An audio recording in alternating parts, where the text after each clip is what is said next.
Nosotros hemos llevado esta semana la tramitación de la proposición de ley que hemos hecho para reformar la ley orgánica de extranjería, la ley 4/2000 de derechos y deberes de los extranjeros en España. Y en concreto, pues en el artículo 31 de esta ley es donde viene regulado un poco lo esencial de esa figura, que es la figura del arraigo, y nosotros pues proponemos eliminarla, porque la figura del arraigo, si bien al principio pues se concibió como una figura introducida por el Partido Popular, por cierto, y se concibió como una figura que iba a tener un carácter excepcional, finalmente pues, se ha convertido pues, en esa gran trampa y ese gran coladero por el cual funcionan las regularizaciones masivas y ese lugar de legalización al que se acogen las regularizaciones masivas sucesivas que hemos vivido en la historia reciente de nuestro país. La consecuencia fundamental, evidentemente, como ha sido un coladero para las regularizaciones masivas, la consecuencia fundamental es el efecto llamada, ¿no? Evidentemente, cuando en un país la mafia sabe que el país para el cual trabaja, que sea el país destino de las personas que le pagan el billete a la mafia, pues sabe que ese es un país seguro porque sabe que ahí esa persona finalmente podrá ser regularizada. Es decir, que es la gasolina que necesitan las mafias de tráfico de personas para seguir funcionando. Es la compañía aseguradora de todas aquellas personas que parten de costas africanas o de otros países del mundo y que saben que aquí pues, van a tener vía libre, que van a estar siempre las puertas abiertas sin ningún tipo de límite y sin ningún tipo de control.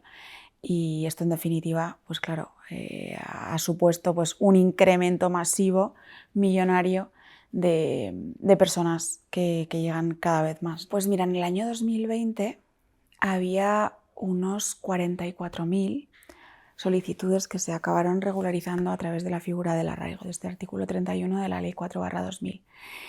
Y a año 2025 son más de 300.000 los expedientes, es decir, que ha habido un aumento sustancial, además fundamentalmente después de la reforma del Reglamento de Extranjería que entró en vigor el pasado mes de mayo. La reforma consiste en, el objetivo de la reforma del Reglamento de Extranjería es precisamente a través de esta figura del arraigo, de alguna manera, pues ampliarlo incluso muchísimo más para que quepan muchísimos más supuestos. Es decir, aflojar mucho más la regulación española en este sentido, y esto pues ha tenido pues, consecuencias masivas, o sea, pasar de 40.000 a 300.000 en 5 años, ¿no? O sea, una barbaridad. En primer lugar, evidentemente, considerar que la nacionalidad es un tesoro, que es algo que tenemos que valorar, ¿no? Nosotros mismos.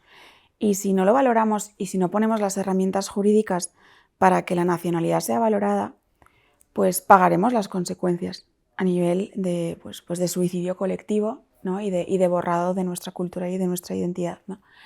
Esto que parece como muy en el aire es una realidad, y es una realidad que estamos viendo en los países de nuestro entorno. Los países, las naciones, no son contenedores vacíos, lo hemos dicho muchas veces, sino que las naciones es fundamentalmente su pueblo, es fundamentalmente su gente, es el vínculo que esa gente tiene pues, con sus ancestros, con su historia y con esa tierra. Y en el momento en el que malvendes pues, esa nacionalidad, iba a decir al mejor postor, ni siquiera al mejor postor, en que lo malvendes a discreción, prácticamente pues estás siendo cómplice de esa invasión migratoria de la que nosotros hablamos. Además, no está justificado regalar la nacionalidad española ni facilitar el acceso a la nacionalidad española, porque si el más progre de los progres nos dijera a lo mejor es necesario regalar la nacionalidad española para que todas esas personas por dignidad humana y tal tengan los mismos derechos que los españoles. Bueno, es que todo aquel que reside legalmente en España tiene esencialmente los mismos derechos y libertades que los españoles.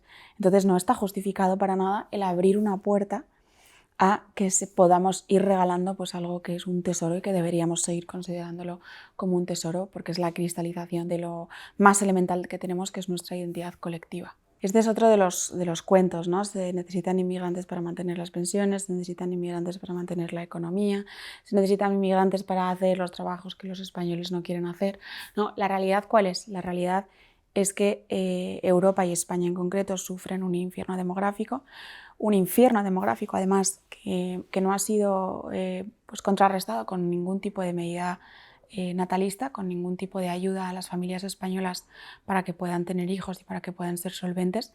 Muy al contrario, los jóvenes españoles se ven abocados a una situación pues en la que pues no van a poder tener un hogar, no van a poder tener un techo, no van a poder formar una familia, pues los vínculos pues se van rompiendo y se van despedazando. Lo que se necesita son políticas de natalidad, lo que se necesita es prosperidad para nuestros jóvenes.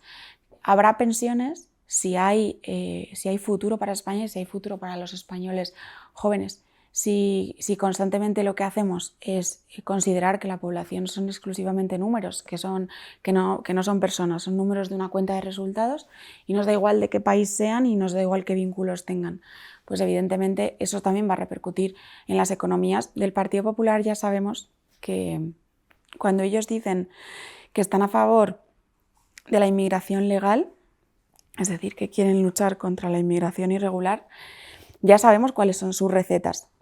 El Partido Popular al final es coherente. ¿Cómo lucha contra la inmigración ilegal? Legalizándola.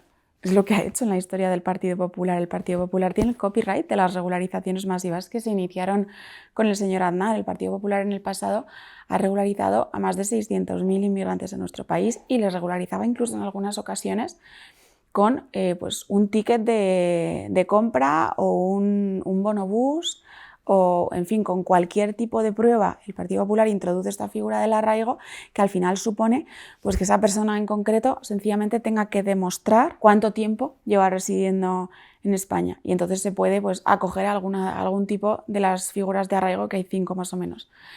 Y sencillamente pues con esa prueba y con los gobiernos del Partido Popular, con algo tan insignificante y sencillo como eso, pues se abrió la puerta masivamente, insisto, a cientos de miles de regularizaciones, accediendo pues a esa residencia legal y poco a poco incluso alcanzando ese regalo de la nacionalidad, ¿no? Así que el Partido Popular ya sabemos cuáles son sus recetas. El Partido Socialista prácticamente ha sido continuista y aprendiz del Partido Popular, ¿no?